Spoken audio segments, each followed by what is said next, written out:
War has come to the Minnesota frontier. Dakota warriors have risen up over unjust treatment and late treaty payments.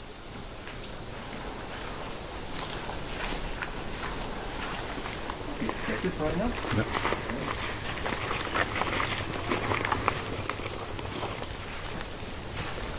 We have stayed at the cabin. We're pretty exposed out here. We didn't have a choice. Red Middle Voice said that if we tried to hold out in the cabin, 200 would come and burn the building down with us in it. What the hell's going on, Will? We've never had any trouble with Indians. Red Middle Voice said that there's some bad ones off the reservation. What if the Red Middle Voice is part of them? Well, let's pray that he's a man of his word. He told me that they just wanted their land back that was taken from them. We're free to go. I count 19 of us from the Chetek settlement. 7 men. If they hit us, we're sitting ducks.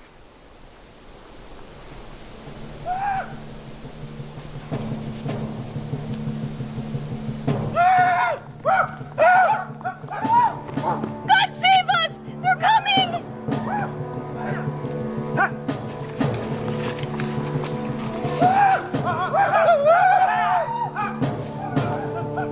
This is hopeless. We can't outrun all of them.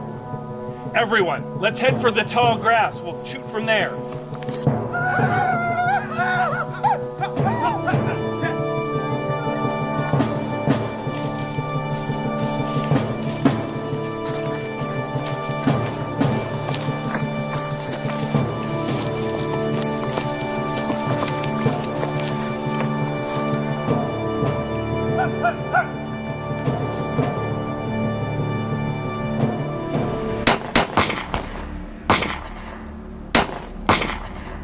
Don't waste shot.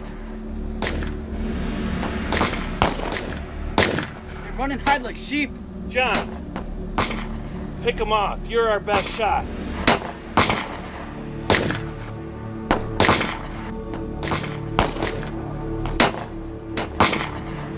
We can see no one. It doesn't matter. We have more guns. Keep firing.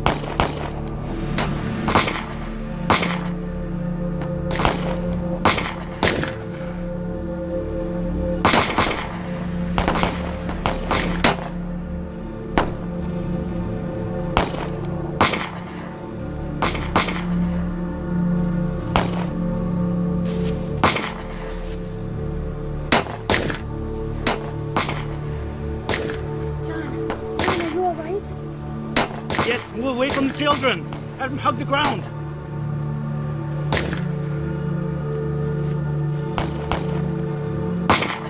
I'm hit.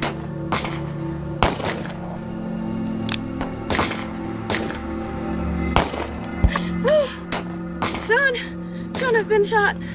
How bad? I think I might be done. But you stay where you are. You'll do more good with your rifle. I need to help you. What about the children? If you try to come get us, they'll see you and shoot you too.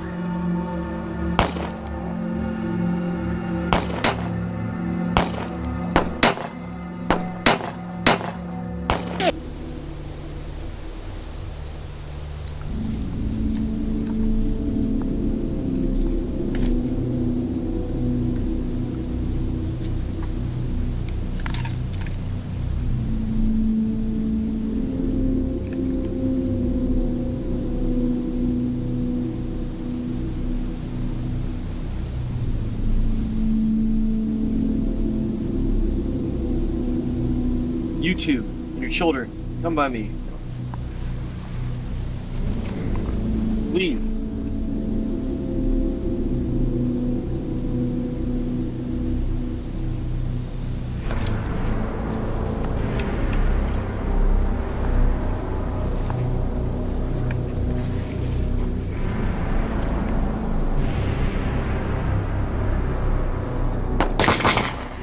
Of those who left Chetek, 13 lay dead by the slough, 11 were captured, and 10 managed to escape the killing field.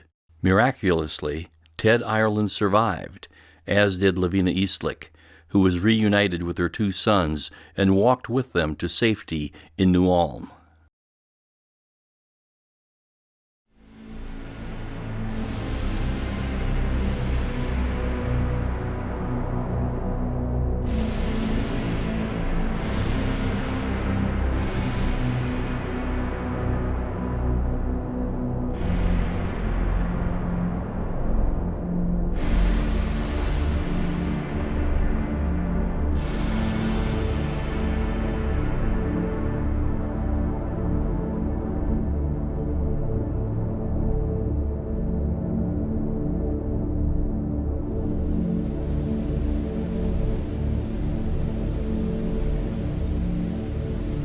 The soldiers are rounding warriors up. They will come for me soon. I will die, I know it. No, Chaska, they mustn't. But I was wrong when I told you to stay. Leave. Leave now. I will see to your mother. No, I am not a coward. I am not afraid to die. All I care about is my poor old mother. She will be left alone. I shouldn't have listened to you yesterday. Then I could have escaped safely. Now it is too late. Now I will stand here and die if I have to. Chaska, I will still help you. No matter what, I will still fight for you.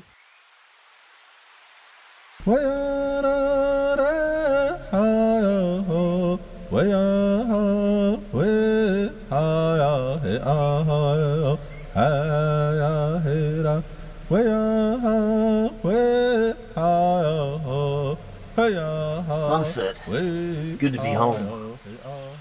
Talk with the chiefs did not go well.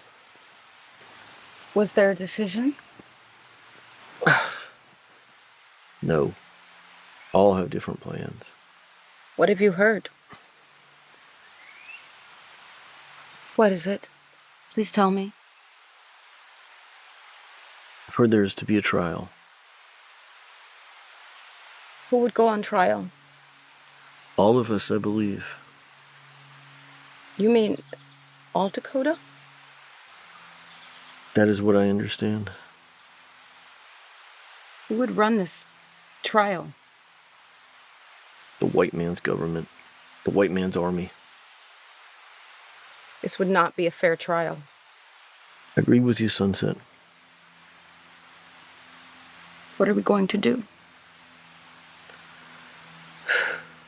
It might be that we'll have to leave. When will you know if this will happen? This trial? I believe it will be soon. What does Little Crow think of this? He has not spoken of it.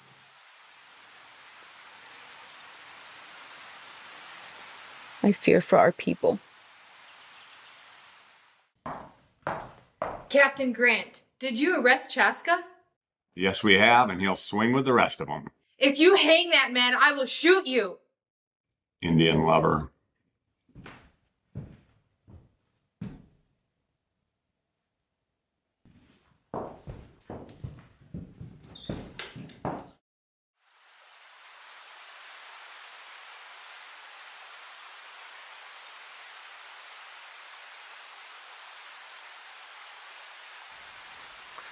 Sunset.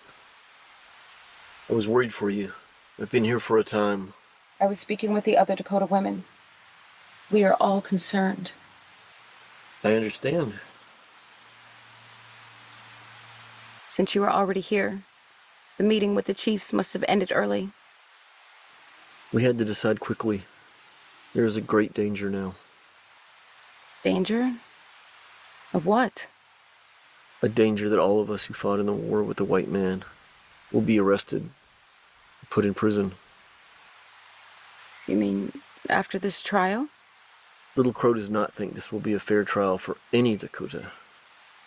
What is Little Crow going to do? Little Crow is leaving tomorrow, headed west into Dakota territory. We are to go with him. Leaving? Tomorrow?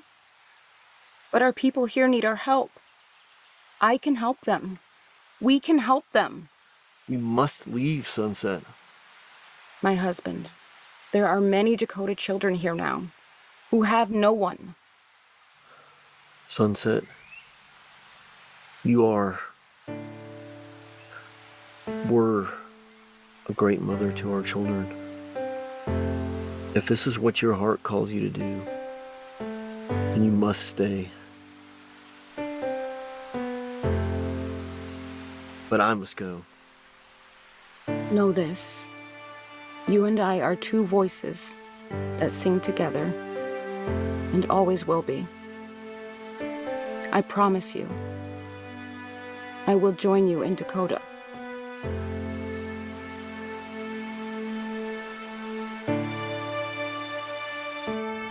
Miss Cardinal, I know this is hard, but please tell us what happened to you as best you can. It happened by Beaver Creek. We heard there was killing at the agency, so we headed to Fort Ridgely, about a dozen of us. When we got out onto the prairie, Indians came from everywhere. Some of the men took off like the cowards that they was. And then the Indians killed them. Killed all the men. Then they took the rest of us, except the littlest ones. They killed them too. What about one who forbids his house? It is he whom we must ascertain guilt. Things happen so fast, it's hard to say. He was there, people were being killed, but I don't know if he killed anyone. I think he killed my husband, but I'm not sure. I was so scared. But we do know what he did later, don't we, Margaret? Yes, Reverend, after they beat us and dragged us with them, one who forbids his house took me the third night, and he raped me. I was there when he took her. He was ready for a fight. He went out with every war party, and when he came back, he raped the women. Are you certain it was the one who forbids his house? There ain't no doubt. I'd go to my grave swearing it was him that did me. Mr. Hurd, Lieutenant Buchanan, unless you think differently, I believe we have enough to bring this man before the commission. Thank you, ladies. You have suffered far more than we can imagine. You will be called to testify at the trial. Lieutenant Buchanan, bring in the next two. Gentlemen, in moments the proceedings will begin. Mr. Hurd will record. You are free to ask questions as you wish. Lieutenant Olin will act as judge advocate and ask questions. We will be firm and respectful, and no demonstrations will be permitted from anyone. How many today? 16 are on the docket today. All have been questioned by Reverend Riggs, and the arraignment signed by Colonel Sibley. Mr. Hurd, who is first? The mulatto Joe Godfrey, or Otakel as the Sioux call him. Are you Joe Godfrey, the man known to the Sioux as Otakel? I am. As duly sworn members of the Military Commission, assigned to preside over these meetings, I have on my desk charges against you signed by Colonel Henry Sibley. Lieutenant Olin, read them, please. Charge and specification against Otakel, a colored man, connected with the Sioux tribe of Indians. Charge, murder.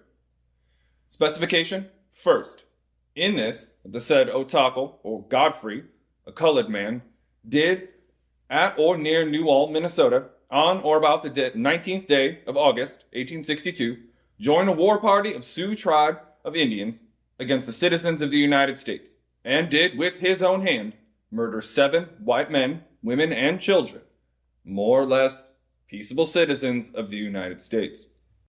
How say you, guilty or not guilty? I am not guilty. Then, sir, tell us your story. Start from the beginning. How did you arrive at becoming an Indian? I was born in Mendota. My father was French Canadian. My mother was a colored woman. My mother came in the service of Alexander Bailey, and I was raised in his family. You live with Indians? I lived in the lower agency for 5 years. I married a woman from the Wabasha band. And we were living between the agency and New Ulm when it started. What does Otakel mean? He who kills many. Your name convicts you. No, I didn't kill anybody. I mean, to kill is an honor in war. My people, the first man to go into a house to kill people gets the credit. And to be able to go into a house first, there's still a lot of danger. What was your part of the fighting? I was making hay with another Indian. My house was nearby. Another man rode up on a horse. He said that all the white people had been killed at the agency. My friend asked, well, who did it? And he said that it was the Indians and that they were coming to kill all the white people in New Ulm. Then what did you do? I went to my house. My wife and I decided to go through the woods near the river. But my father-in-law called us back. He said that the whites would kill us and that we needed to return to the agency. Where did you go? I went with my uncle to New Ulm. We met more Indians at the creek. They were all painted and said that I should be painted. And they painted me. I was afraid to refuse them. I was given a hatchet and told that I must go with the Indians and do what they did or be killed. Did you fight with them? There was a house along the side of the road. The Indians went toward the house. I stopped, but they told me I must come. An old man, a boy, and 2 women were at the house. I was told to tell them that Chippewa were nearby and that we were there to hunt them. We asked for water. The girls went into the house and some Indian followed them. One said to me, "Here's a gun for you. They have food.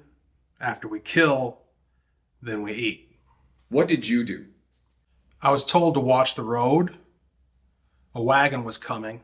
I was to tell them when it got close. Then I heard shooting. The 2 young women fell just outside the house. And then I ran around the house. I heard Indians yelling by the road. They called and I went to them. There were 2 wagons and they were killing white men. Great Spirit came to a wounded man, stuck his knife in his side, cut him to pieces. I just held the horses. Then the Indians got into the 2 wagons and we went down the road towards New Ulm. And every time we got near a house, the Indians would get out of the wagon and go ahead of it. And they would go into the house and kill all the people. And in that way, they killed everyone along the road. 6, 8 houses. I stayed in the wagon and did not see no people killed. Let me get this straight. You only held horses that had nothing to do with the killing? I only watched. Old women and children were killed. There was a jug in the wagon and it was almost drunk. I was told to jump out of the wagon.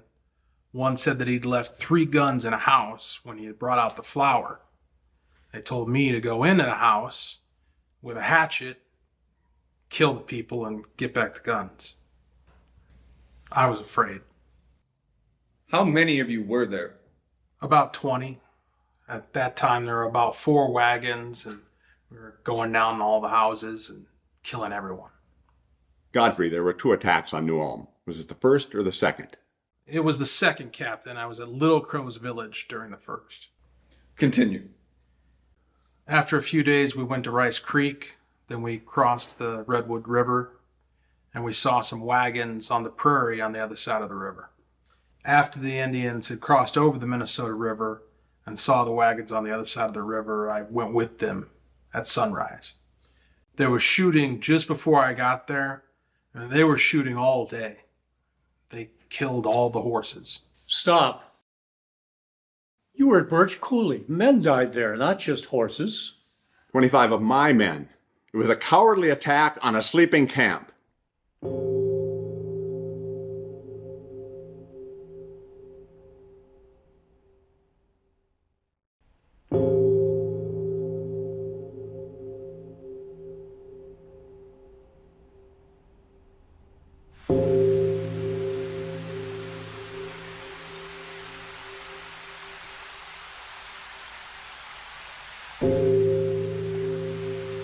Where's that woman we found on the prairie? Justina Krieger is in the wagon. I'm sure she'll be fine. When are they going to start bringing the horses back? Soon, I hope. It's gonna take a good piece of time to get those horses hooked up again. We're running late. I think they know that. Mrs. Krieger, you shouldn't be out here. You've been hurt. I am better now. That's it, you're out. Let out. Yeah. Oh, you're concerned. My back.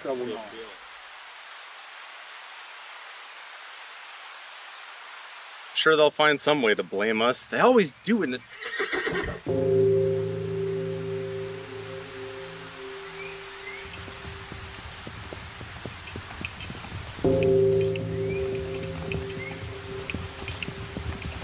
Did you hear that? Yeah, I do.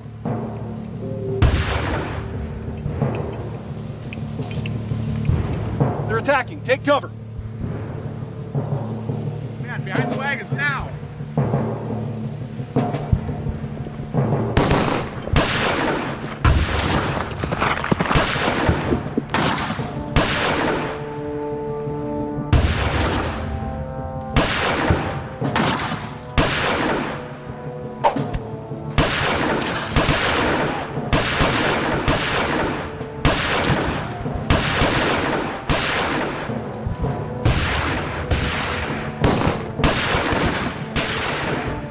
Came out of nowhere. We gotta hold on until help comes. How's Fort Ripley gonna know we're here? The only thing I know is this is turning into one hell of a mess.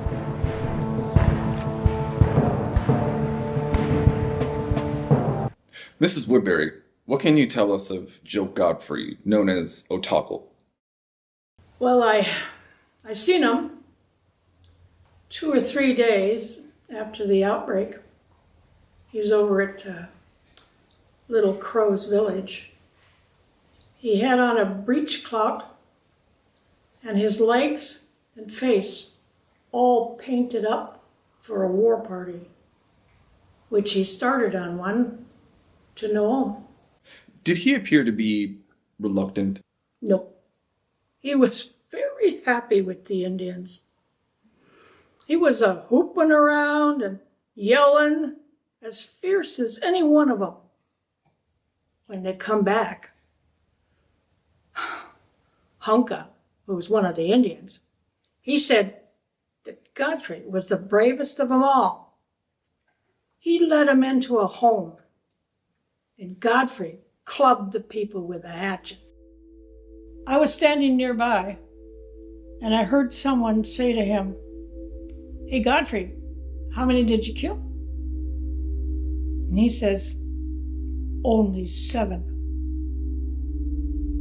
Only 7. I saw him once when he took off. He had a rifle, a knife, and a hatchet. He was proud of that killing. I know he was. Mrs. Woodbury, did you actually see Godfrey kill anyone? No. But I bet you he did. You may step down.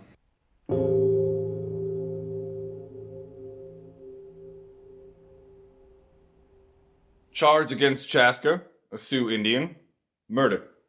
Specification. In this, that the said Chaska did, on or about the 18th day of August, 1862, kill George H. Gleason, a white citizen of the United States, and has likewise committed sundry hostile acts against the whites between the said 18th day of August, 1862, and the 28th day of September, 1862. This near the Redwood River and other places on the Minnesota frontier, by order of Colonel H. H. Sibley. Chaska, what do you say to the charges against you? I plead not guilty to murder. Tell us your story then. You may sit if you wish. I will stand when I talk to you. The other Indian shot Gleason, and as he was falling over, I aimed my gun at him but did not fire. I have a white woman in my charge, though I can't take as good care of her as a white man because I am Indian. Are you speaking of Mrs. Wakefield? Yes. I kept her with the intention of letting her go. I don't know of any other bad acts besides Gleason's murder. If I moved up here with the Indians. If I had done any bad acts, I would have gone away with Little Crow. Did you shoot Gleason? I wanted to prevent the other Indian from shooting. I prevented him from killing the woman and children with Gleason. I snapped my gun at Gleason, but it failed to go off. And then as he fell, I shot over him. This was the third shot. I afterwards snapped at him when he was dead on the ground. I have been in 3 battles. I have not fired at any other white man. That is what happened. I am done. Take a seat on the bench, Chaska. Would Sarah Wakefield please come before us? Mrs. Wakefield, do you have anything to add to the account given by Chaska? Yes, Lieutenant, I will. Fearing an attack on the upper agency, my husband sent me and my 2 children to Fort Ridgely. I was with Mr. Gleason when he was killed. Me and my children were riding with him in a wagon. No! Chaska saved us from Hapa. When we got to camp, he took me and my babes to a teepee. Since then, he's saved us 3 times. What did Chaska say to you? He had great feelings for the whites. His mother took me in the woods and protected me when my life was at threat. He saved my life once again when Shakope, the chief of his band, tried to kill me. You lived in a teepee with Chaska and his mother. How did they treat you? Chaska was poor. There was no plunder in his tent. He gave coffee and food to my children and went without himself. He is guilty of no crime that I am aware of. If you have nothing else to add, you may return to your seat.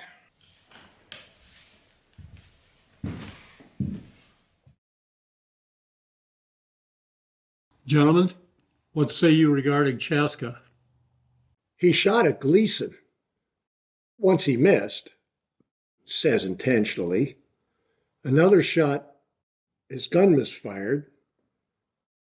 Hang him. What about Mrs. Wakefield and her children? Evidently, he saved them. She lived in his teepee. Her comments might be biased. He fired his gun. Whether or not he actually hit Gleason, he allowed the murder. I agree with Colonel Crooks. Hang him. Any objections? Heard? Bring him in. This military commission, after mature deliberation on the testimony adduced, find the prisoner as follows. Guilty of the specification of the first charge.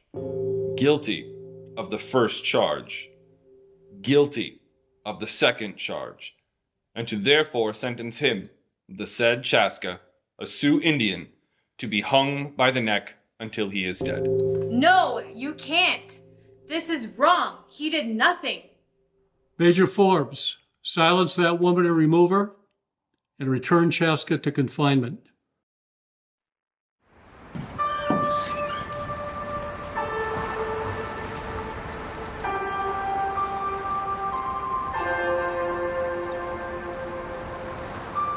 You tried.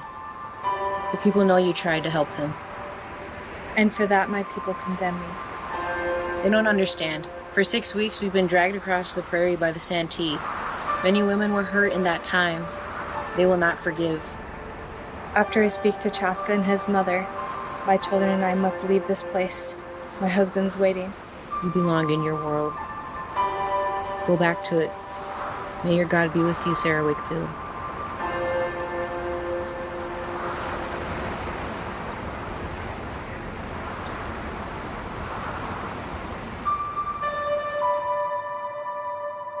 Looks like 269. Clerk's got the name from Riggs.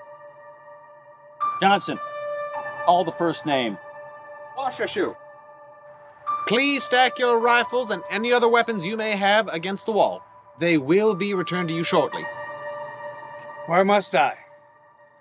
Men, as heads of your households, you are to be counted separately.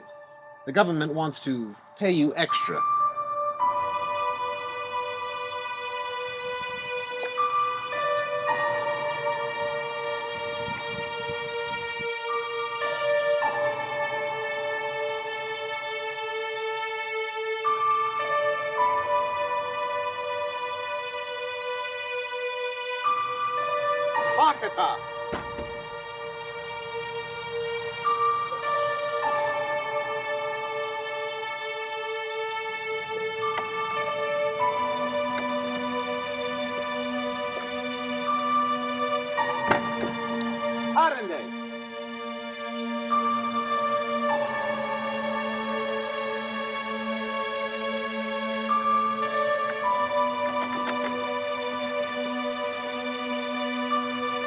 wet nose.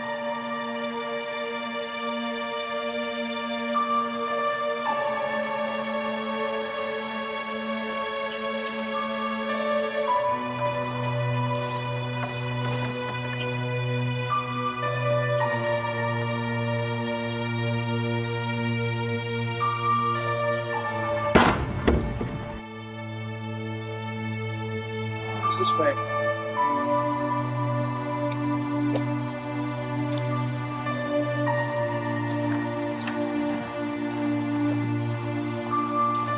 Children, this way. Food is this way. Follow me.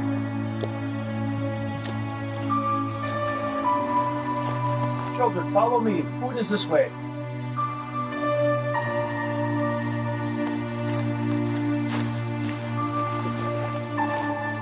Follow me, children. Food is this way.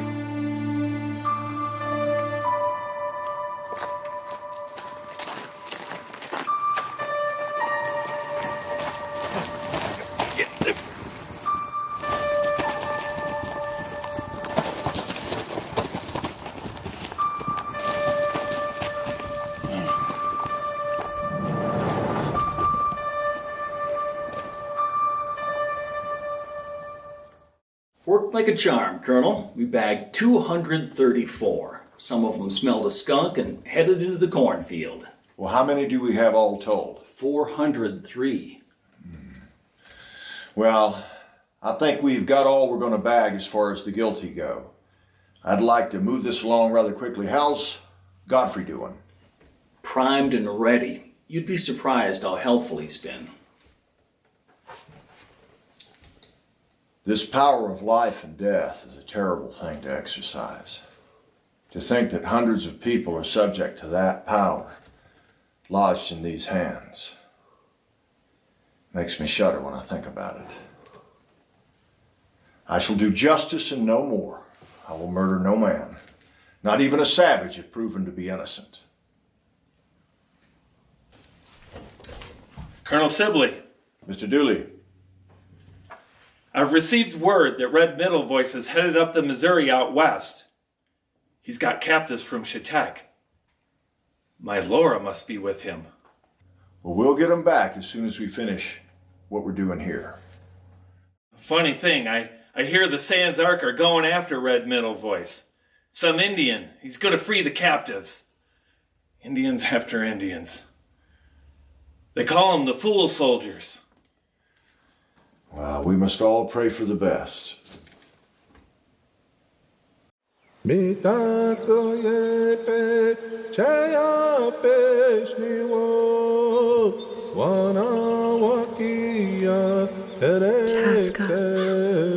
believed you. You said the whites would be fair. You must have lied to them about me. You know I saved you and your children when Hoppa killed Gleason. When Hoppa wanted to make you his woman, I stopped him. And now I will die. I did nothing for this to happen. I know, Chaska. You heard me yesterday. Do you think any of this is easy for me? I have no friends. The whites call me a traitor. And even worse, they planted seeds of doubt with my husband. I must get back to him. Indians believe I have betrayed you. I have no people. They won't hang you. I will keep trying to help you. With Sibley, Ramsey, even President Lincoln. Now please, please take my hand. I know that I owe you my life. I want to take your hand and say goodbye in friendship.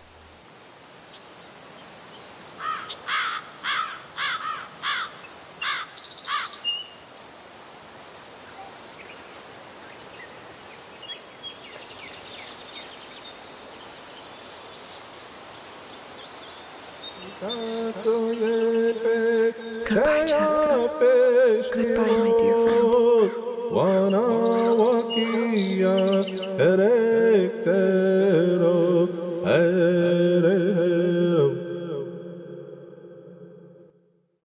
Reverend Riggs, Reverend Williamson, it's important that we meet before I go east. We need to talk about the Indian situation here. Stephen, you have a hard task.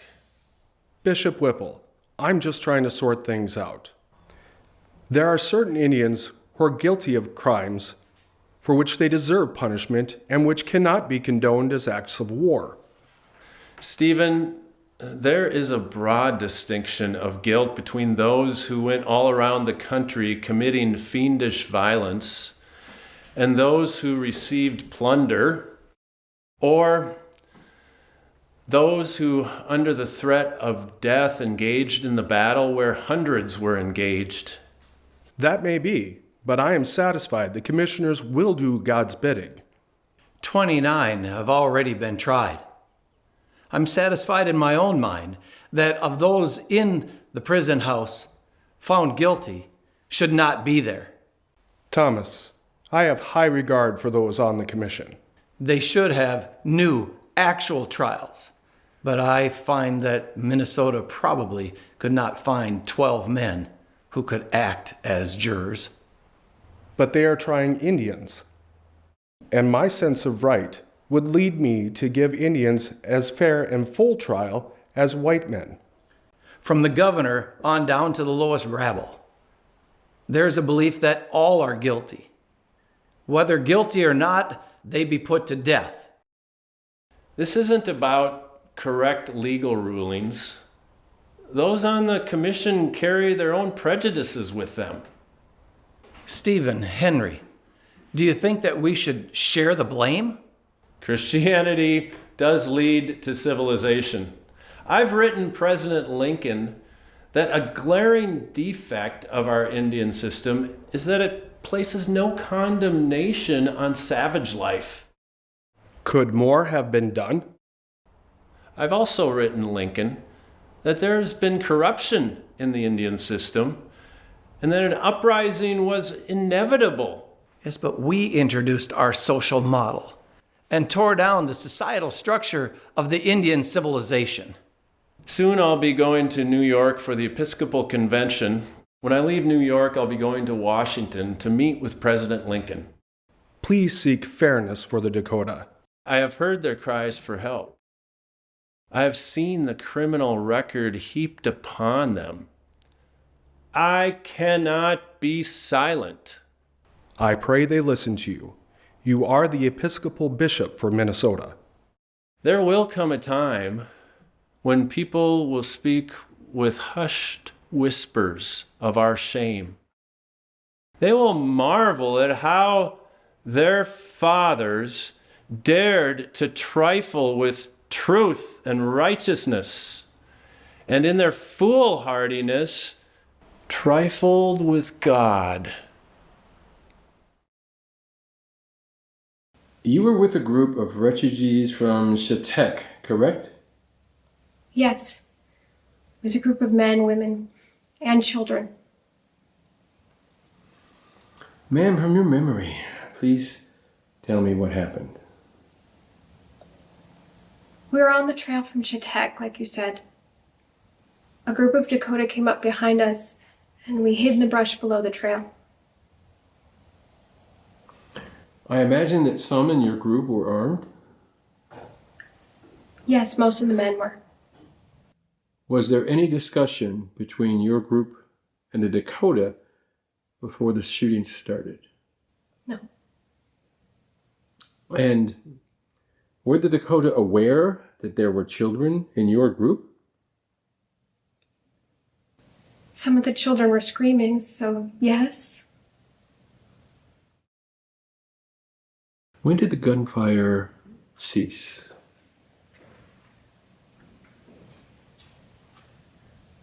It stopped when most of us had been hit. What happened next? The leader wanted the women and children to come up to him. Did you recognize this Indian, their leader? Yes. It was Red Middle Voice. Ah, one of the chiefs. So the men in your group took... No. The men were dead. All of them? Most. There were two I'm not sure of. The two you're not sure about, would one of them be Will Dooley? That's right. Well, it might interest you to know that Will Dooley survived that ambush. That's good to hear. Laura Dooley would sure like to hear that. You're speaking of Laura Dooley, his wife? Yes. When I was released, she had to stay behind because of her health. So she had become ill? Laura snapped. Please explain. Laura lost 2 of her children that day, and she didn't know if her husband was alive. I understand. When you were taken by Red Middle Voice and his group, where did they take you? West. Deep into Dakota territory. He traded us with a Sansark Indian. I believe his name was Charger. After that, Laura Dooley retreated into herself. And her health was never the same. Do you know what I mean? Yes. Thank you.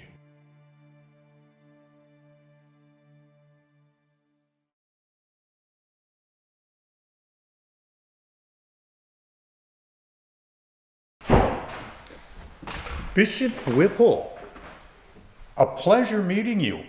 I've been receiving regular reports about the horrors that transpired in Minnesota. I want to know more. Sit, please. Give me your assessment. The fighting is over, but there's much repair to be done in Minnesota. I've never been there, but I hear it's a beautiful place. What caused this war to happen? I'm not aware of any trouble before. The Dakota, also known as the Sioux, once had all of Minnesota. They were pushed south and west by the Chippewa, and then came the treaties from our government, and that made it so that they now only live along a 150-mile stretch of the Minnesota River, and it's 10 miles wide. Did the Sioux adapt? We took woodland hunters and tried to turn them into prairie farmers. Change was the right thing to do, but this change was hard and it came with a price. Once the war with the South began, the government fell behind with payments to the Sioux. Crop failures and delayed payments led to starvation. The government provided no food? Oh, there was food, warehouses full of food, just no money. Why didn't they release the food? Because it was the policy of the agent to release goods, money, and food all at the same time. No money, no food. Again, why? They chose to let people starve. The traders feared that they wouldn't get paid. They extended credit, and when the money comes, the Indians go to the pay table when their names are called. And the traders get first call on the money, and only then is the food released. The traders get all the money. It doesn't seem right. The traders do all the record keeping. Your agents always back the traders. Fraud abounds. Bishop, a man once decided that monkeys could pick cotton better than men because they have smaller fingers. But when he set his monkeys onto his cotton field, he found it took 2 overseers for each monkey. I think we've got the same problem. We need 2 honest men to watch each of our Indian agents. It's all about the money. No compassion. How many people died in the war? Maybe 800, over 100 women and children. Many atrocities were committed. Women had their stomachs slit open and their fetuses ripped out. Mutilations, rapes. But there were also many times when Indians saved the lives of many whites. So much horror that we could have prevented. Mr. President, your next appointment is here. One more thing, Mr. President, I'm obligated to reply to you with a request from General Sibley. More troops, please. Duly noted, Bishop. Let me leave you with this. This Indian service of ours needs to be reformed. If I make it through this war, I will see that it is done. Gentlemen, I'm having another stockade built to hold all the prisoners. Food and forage is still an issue for us. Colonel, what's the status of the trial so far? So far, we've tried 120. 100 have been sentenced to death. We have about 300 more in chains waiting to appear before the commission. So when do we start hanging them? Not yet. We got word from Washington. No hangings are to take place without the president's go-ahead. Sir, these cases are moving so slowly. They're going to take all winter. These are not American citizens. They don't deserve our rights. They are savages who are criminals. Hang them now. Well, Lieutenant Olin, you're right to a point. Now, these Sioux don't have defense attorneys, that's true. But we have to give some semblance of fairness. Still, how do we speed this up? Look, we spent a lot of time trying to prove that the accused actually killed somebody. We question witnesses.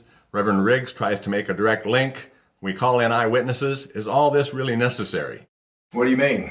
Just this, Colonel. We should ask, were you there? Were you there at the ferry crossing? At Woodward Agency? At Acton? Hutchinson? Forest City? Wood Lake? Beaver Creek? New Ulm? And your point is? If they were there, if they shot at all, they participated in the killing.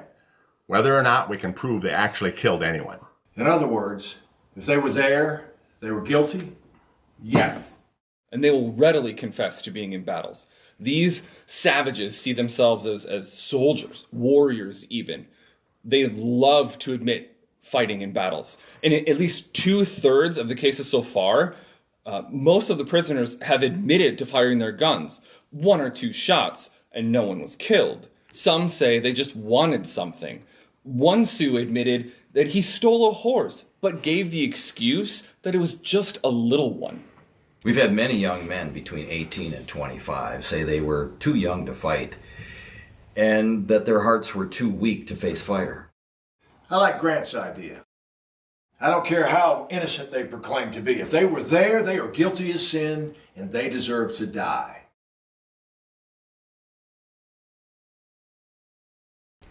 How did you come into contact with Cutnose? We'd heard the Indians was making trouble, so we got together at the Kitzman's farm and decided to go to Fort Ridgely. Did they attack? We went all night till it was about 2 or 3 in the morning, and then we were about halfway. We'd gone maybe 14 miles and decided to go follow Beaver Creek to Fort Ridgely. And the sun had been up about 2 hours, and we was approached by 8 Indians on horseback. We had 11 men with guns and they wanted to fight, but the Indians put their guns down, and one came out to walk towards us, and so my brother Paul, he went out to talk with him, and they shook hands, and then that Indian, He kissed him on the cheek like a Judas. He told them the Chippewas was doing the killing and not the Sioux, and that the Chippewas were up ahead and we needed to turn around and go home. And they would go with us. And the Indians walked among us real friendly, and the children were scared at first, but then they calmed down. Folks started getting nervous because our guns were in the wagons and not easy to get to. And then we saw 2 dead men on the road, and things started changing. They formed a battle line. They had double-barrel shotguns. Cut-Nose demanded our money, and then they left us, and we traveled on. We found 2 more dead men along the road. Our men got their guns out of the wagon, and we proceeded toward home. We came about 100 yards from our house, and Indians came out of nowhere and started shooting. In the first shot, they killed all the men but 3.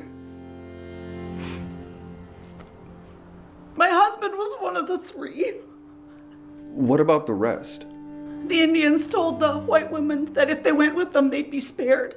My husband said to go, that they wouldn't kill me and I could find a way to get away. I started to, when another woman started toward me to go with them. She took a few steps toward me and they shot her dead. They kept shooting till 6 women and 2 more men were dead. What about the children? Some were killed, but most was in the wagon. They beat them with the butts of their gun. It was terrible. Take your time, Mrs. Krieger.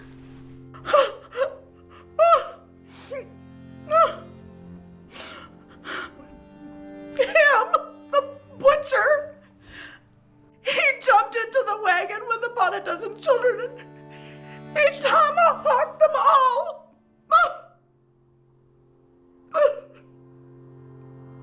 The little ones, they were so scared, they couldn't move.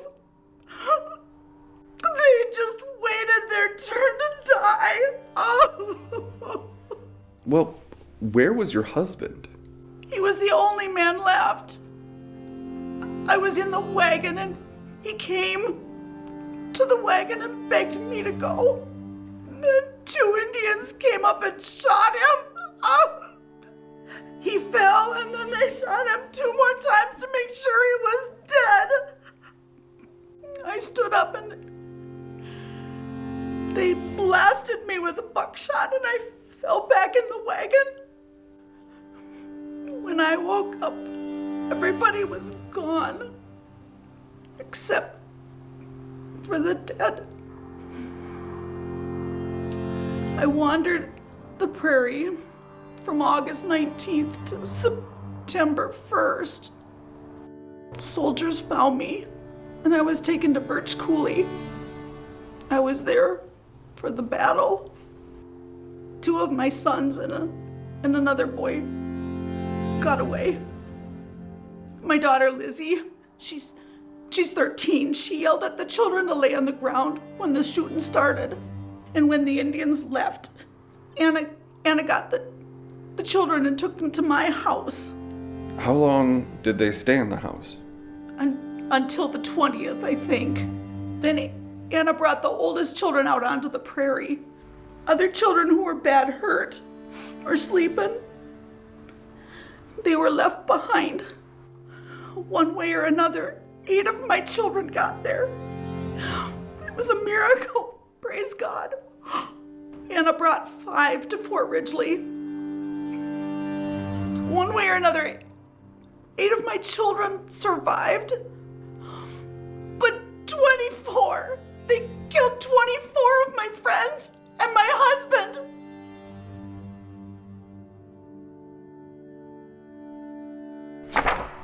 Pope wants to start hanging them right now. 303 of them. Their verdicts are in and their sentences are given. You know, I was involved in the Black Hawk War back in Illinois. My blood struggle was with the mosquitoes. I broke my musket without even firing it. An old Indian man wandered into camp one day. The boys were ready to make short work of him. I intervened. What I'm trying to say is that I hold no animosity toward the red race. They're trying to exist while an advanced culture is trying to sweep away their world. I'd fight back too. I have a letter from Governor Ramsey. He's talked with Pope and writes, I hope the execution of every Sioux Indian condemned by the military will be at once ordered. Secretary Stanton, those who committed rapes and murders should be executed, not soldiers who fought in the war. I've sent this message to Pope. Please forward as soon as possible the full and complete record of these convictions. I want Pope to send the names of the condemned to us. This is from Pope. He writes, the only distinction between the culprits is as to which of them murdered the most people or violated the most young girls. The people of Minnesota are exasperated to the last degree. And if the guilty are not all executed, I think it nearly impossible to prevent the indiscriminate massacre. Gentlemen, I will not be stampeded. Don't forget the political implications. In the last election, Democrats made major gains in many states. Could have a tough re-election. Maybe give Minnesotans what they want. I will not hang men for votes. I will do what is right. That is my message to Minnesota. It is stipulated that who stands on the cloud, otherwise known as Cut Nose, did kill 27 people in the late war at the agency and at Beaver Creek. I killed no one. When Little Crow said to kill the traitors, I went along. I am accused of killing a carpenter, but I did not do it. I only shot my gun in the store. He fired his gun. By our standards, that should be enough to convict him. But the charges against this man are particularly egregious. Why are you called Cut Nose? I fought the other day. He bit my nose. We should hear more. Take a seat. I hear no objections here. Cut Nose, you are found guilty and you will hang by the neck until you are dead. Who are you? How did you get in here? I am the wife of Red Middle Voice. I am aware that you are looking for him. Where is he? I do not know. That is unlikely. Unlikely? I will tell you what is unlikely. It is unlikely that any Dakota will be treated fairly in this so-called trial. Forbes. Do not worry. I will not take up too much of your time. I understand that many of your people died in this war. But what you do not seem to understand is what caused this war. I had 2 beautiful children. One was a baby. They were hungry. Then they were starving. Now they are dead. There is nothing any of you can do or say in this room that will bring them back.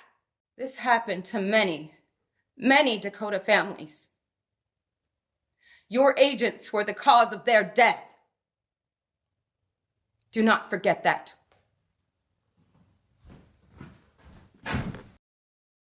I was forced to go by Little Crow. I crossed the river. We were told to get the cattle and kill all the white men.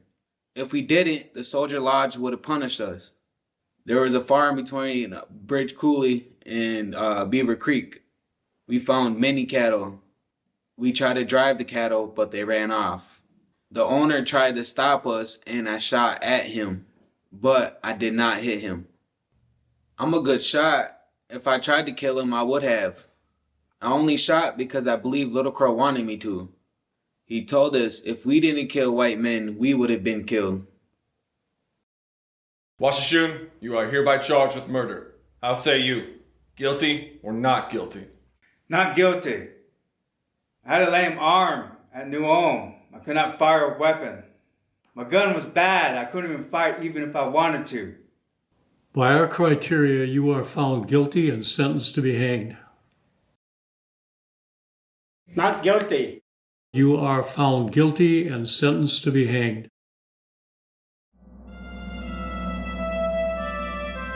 This is becoming a kangaroo court.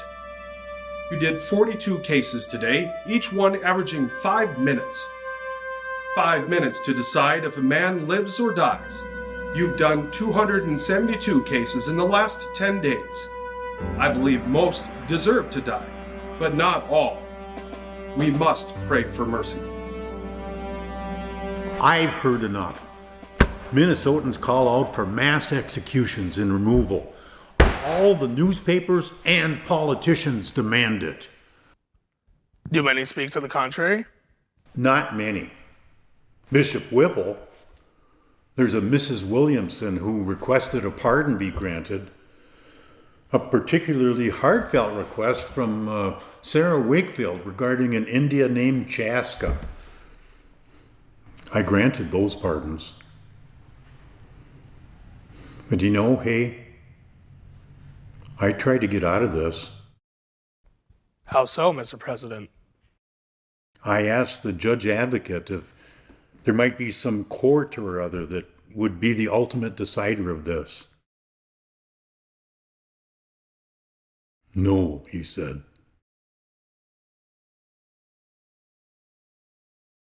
You have to do this personally. Have Whiting and Ruggles reported to you? Yes, they have, and I've made up my mind. Bring me paper. I wish to write. What are you going to do? Whipple's words, "You cannot hang men by the hundreds," kept coming back to me. I've decided to allow 39 to be executed.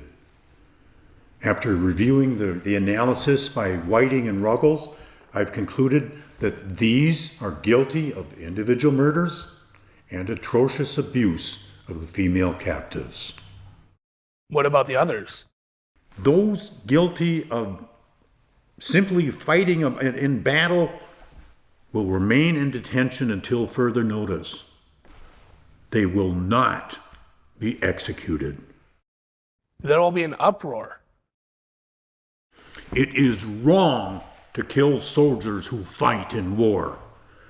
Do we want everyone held in Confederate prison who fired a shot in battle to be executed? This won't be easy. I know. The names are confusing. I want no mistakes. So, I will write them in my own hand.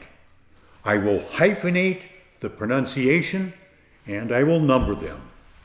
There are political concerns.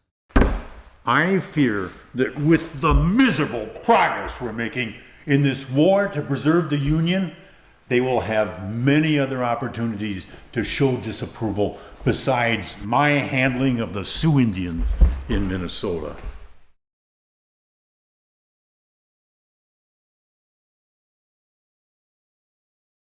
"39 is an affront to the people of Minnesota, but we'll carry out the executions promptly. I want a gallows built to hang them all at the same time." Sir, you remember. Captain Dooley, I do remember. You'll have the honor of cutting the rope, and I was glad to hear that 2 of your children and your wife have been returned to you. Praise the Lord. Praise him for what? I'm told my wife is abed and barely coherent.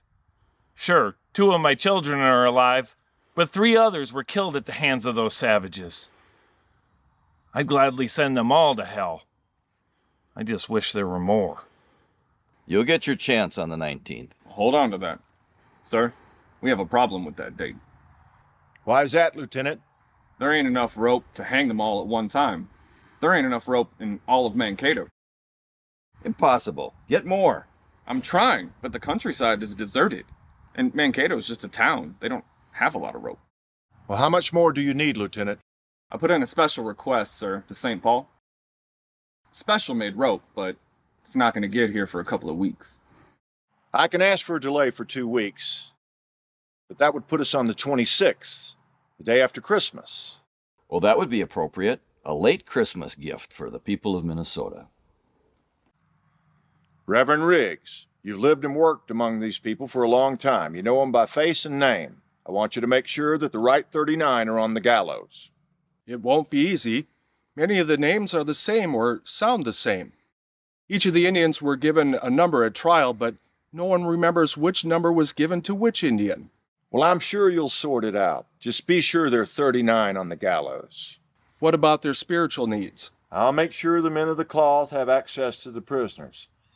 And I'll be declaring martial law. We will have order. Praise God. I never stopped praying. I never gave up hope. Prayers were answered too. Honey, it was the Indians that saved us. Full soldiers, they called them. Well, I hope we've got the right ones.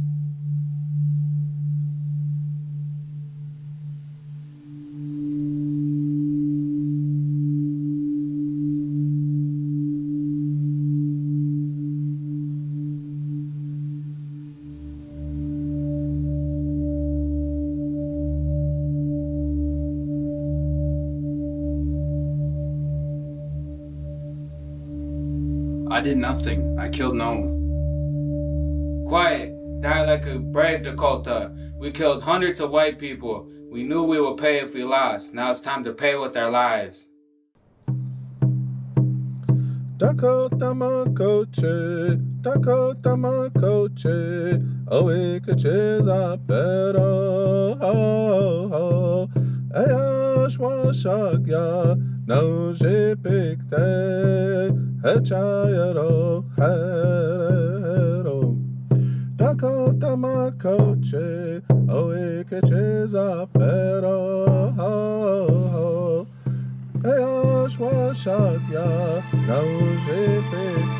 Going up.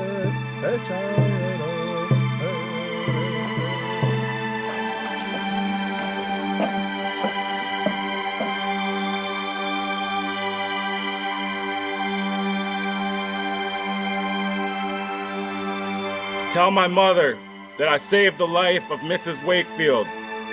Now she will live and I will die.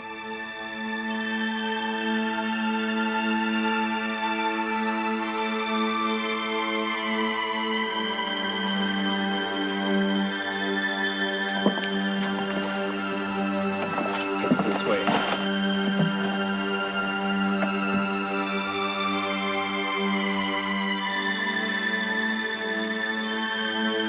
Anything you would like to say? I'm dying for no reason. Now I wish I would have killed all of you. Hang them! Hang them all!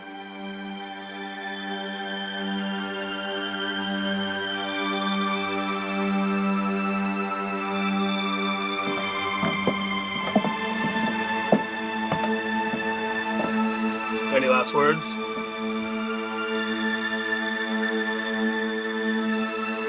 Damn you all! I should have killed more!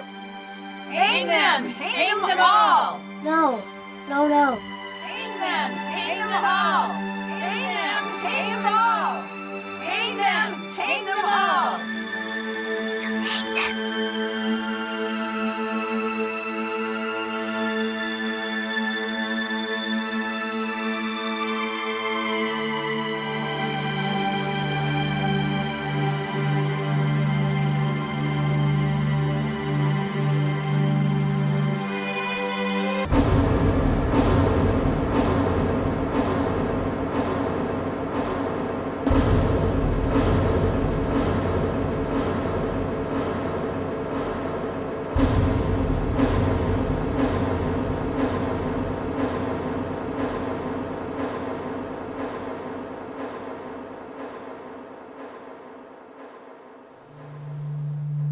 What happened in Mankato, Minnesota, ushered in 28 years of warfare on the Western Prairie.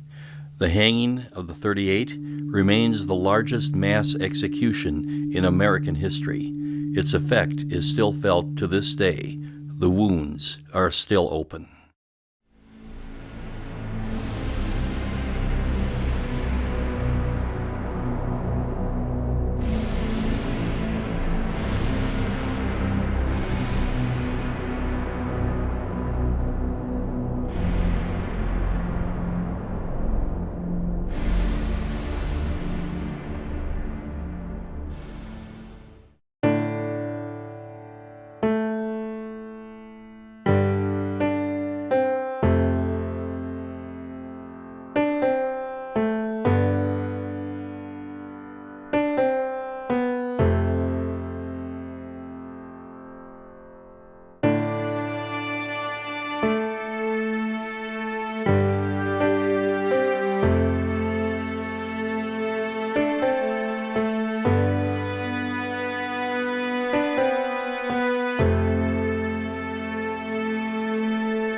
Mitakoye pe chaya peshniwo wana wakia erekte